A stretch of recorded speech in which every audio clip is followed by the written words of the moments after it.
ఇవాళ సుప్రీంకోర్టు స్పష్టమైన ఆర్డర్ ఇచ్చింది.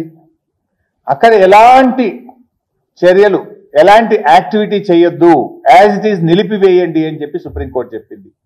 సుప్రీంకోర్టు చెప్పిన తర్వాత కూడా ఇవాళ ఢిల్లీ నుంచి కమిటీ వస్తుందని తెలిసి నిన్న రాత్రి పోయి పోలీసుల పహారాలో టీజీఐసి భూమి అని చెప్పి పెద్ద పెద్ద బోర్డులు పెట్టారు నిన్న.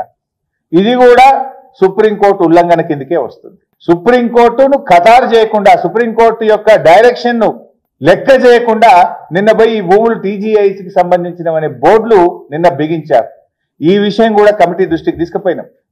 ఇది సుప్రీంకోర్టు యొక్క ఉత్తర్వుల ఉల్లంఘన జరుగుతా ఉంది. సర్వోన్నత న్యాయస్థానం అంటే లెక్క లేకుండా ఈ ముఖ్యమంత్రి, రాష్ట్ర ప్రభుత్వం వ్యవహరిస్తుందని చెప్పి ఈ బోర్డులను కూడా మేము కమిటీ దృష్టికి తీసుకుపోయాం. నిన్న రాత్రి పెట్టారు, నిన్నంత సాయంత్రం ఈ బోర్డులు this land belongs to TGIC అని బోర్డులు పెట్టినారు.